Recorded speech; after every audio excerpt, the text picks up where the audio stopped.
Assalamu alaikum students. Today we have to start the theorem number 1 of chapter number 10.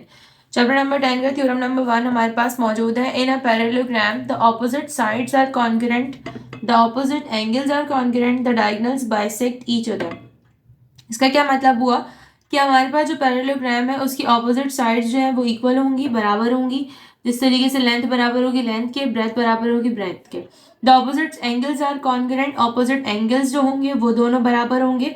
The diagonal bisect each other, diagonals जो होंगे वो क्या कर रहे होंगे, एक दूसरे को बाइसेक्ट कर रहे होंगे. ठीक है, हमारे पास गिवन मौजूद है यहाँ पर पैरेललोग्राम PQRS. ये जो सिंबल मौजूद है आपके पास, ये सिंबल होता है पैरेललोग्राम का. पैरेललोग्राम PQRS मौजूद है हमारे पास और हमें प्रूफ क्या करना है, PQ is congruent to RS, PS is congruent to QR.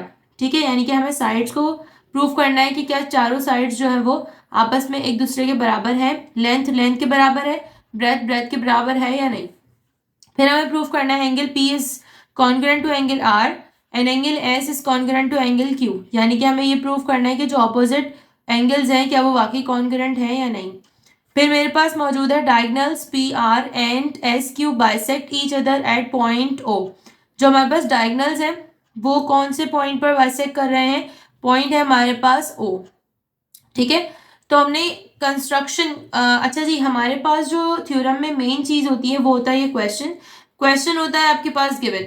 Question given होगा, उसके बाद हमारे पास जो मेंशन होती है वो चीज़ें, क्वेश्चन के अकॉर्डिंग हमने फाइंड आउट क्या करना होता है कि हमारे पास क्वेश्चन में क्या चीज़ गिवन है और हमने प्रूफ क्या करना है. ठीक है, ये दोनों चीज़ें जो होती हैं वो इम्पॉर्टेंट पार्ट होता है थ्योरम के लिए. उसके बाद कंस्ट्रक्शन एक वो पॉइंट है जो हम एडिशनल काम कर रहे होते हैं अपने क्वेश्चन को प्रूव करने के लिए. ठीक है, तो हमने एक्स्ट्रा जो काम किया वो हमने क्या किया यहाँ पर, in figure 1 join point S and Q. हमने फिगर 1 नंबर 1 में क्या नजर आ रहा है कि S और Q को ज्वाइन किया. ठीक है, और हमारे पास इसके बाद मौजूद होता है प्रूफ और स्टेटमेंट और रीजन. यानी कि आपने जिसके अकॉर्डिंग प्रूफ करना है वो स्टेटमेंट्स मौजूद होंगी और उसका रीजन क्या बनता है वो यहाँ पर मेंशन होगा. ठीक है, तो मेरे पास सबसे पहले यहाँ पर क्या मौजूद है, मुझे फर्स्ट नंबर फिगर नंबर 1 में नजर आ रहा है कि मैंने S और Q को क्या किया है, ज्वाइन किया है, डायगोनल फॉर्म किया है. और फिगर नंबर 2 में मेरे दोनों डायगोनल्स फॉर्म हुए हैं जिसमें मेरे पास इंटरसेक्शन पॉइंट यानी बाइसेक्शन पॉइंट आ रहा है O. अब आ जाते हैं हम प्रूफ की तरफ. याद रखिएगा कि थ्योरम को लिखते वक्त जब भी आप मेंशन कर रहे होते हैं तो हर स्टेटमेंट के आगे उसी का रीजन मौजूद होना चाहिए. ठीक है, कोई भी पॉइंट्स यहाँ पर हम आगे पीछे नहीं कर सकते. सबसे पहले हमारे पास आ गया इन फिगर नंबर 1. सबसे पहला पॉइंट फिगर नंबर 1 में क्या मौजूद है, SR is parallel to PQ, SQ is a transversal line. कौन सी लाइन होती है, बेसिकली SR और PQ क्या मौजूद है, पैरेलल लाइन. और ऐसी लाइन जो पैरेलल लाइन को इंटरसेक्ट कर जाए that is a transversal line. ठीक है, तो मेरे पास SQ क्या है, ट्रांसवर्सल लाइन है. So measurement angle 1 is equals to measurement angle 4. Transversal line होने की वजह से और पैरेलल लाइन होने की वजह से जो ऑल्टरनेट एंगल्स होंगे पैरेलल लाइंस के वो क्या होंगे, बराबर होंगे. Alternate angles of parallel lines. ठीक है, जहां पर भी आपको ये डबल लाइन नजर आए इसका क्या मतलब है, these are the parallel lines. तो मेरे पास एंगल 1 किसके बराबर है, एंगल 4 के. फिर मेरे पास मौजूद है similarly measurement angle 2 is equals to measurement angle 3 because SR is parallel to PQ, SQ is a transversal. ठीक है, तो एंगल 2 और एंगल 3 भी क्या हो जाएगा, आपस में बराबर हो जाएगा. जब हमने बाइसेक्शन किया, बाइसेक्शन करने के बाद मेरे पास दोनों एंगल्स के क्या हो गए हैं, दोनों एंगल्स ब्रेक हो गए. ठीक है, बाइसेक्शन का मतलब क्या होता है, bi means two and section means to distributed into a section. ठीक है, बाइसेक्शन में मैंने क्या किया कि मेरे पास आपके जो वैल्यूज थी उसको हमने इक्वली डिस्ट्रीब्यूट कर दिया. ठीक है, तो यहाँ पर जो टोटल एंगल S था वो किस में डिस्ट्रीब्यूट हो गया, एंगल 1 और एंगल 2 में. Q डिस्ट्रीब्यूट हुआ है हमारे पास एंगल 3 और एंगल 4 में. तो आपसे कहा जा रहा है कि 1 जो है वो किसके बराबर है, 1 4 के बराबर है और 2 जो है वो 3 के बराबर है. 2 बराबर है 3 के. ठीक है, क्योंकि ये ऑल्टरनेट एंगल्स की हमने प्रॉपर्टी अप्लाई की है तो हमारे पास दोनों एंगल्स क्या हो गए हैं, बराबर हो गए. ठीक है, फिर आपके पास मौजूद है angle 1 is plus angle 2 is equals to angle 3 plus angle 4.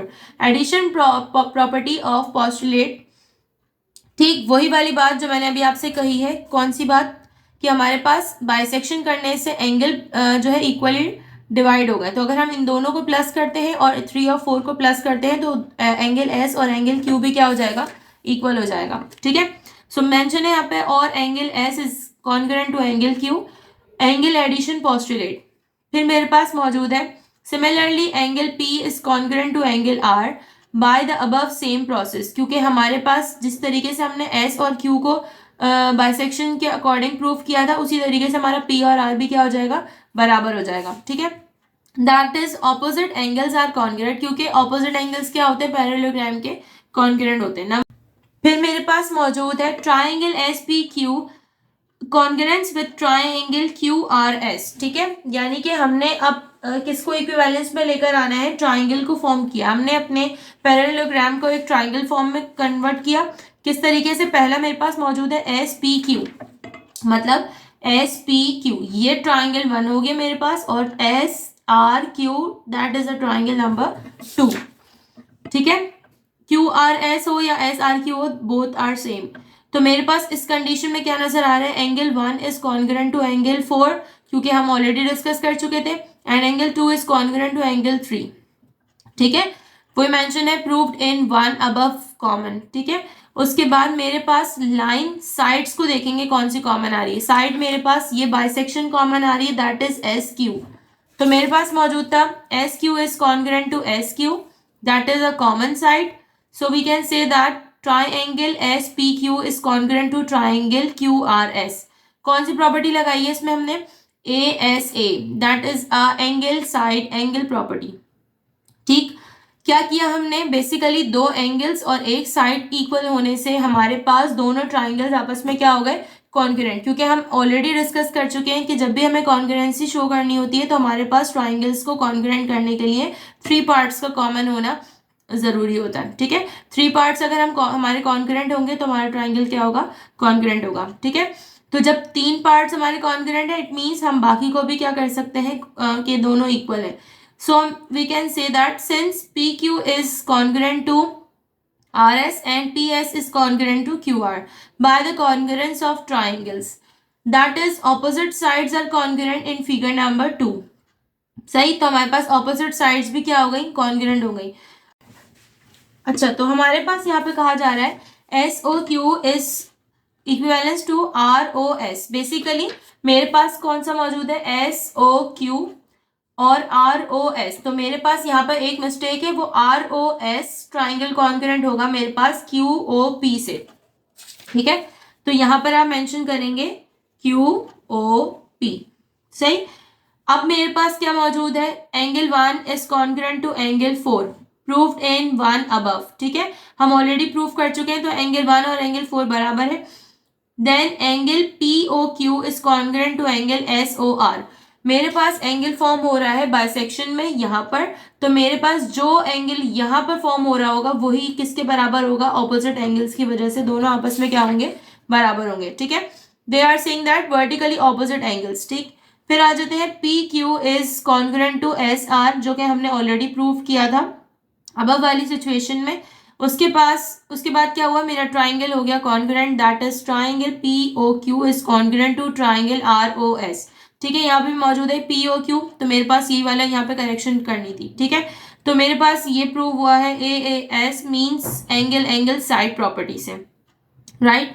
इसके अकॉर्डिंग मेरे पास दोनों साइड कौन सी प्रूव हो गई है, PO is congruent to OR and OQ is congruent to OS by the congruence of triangles.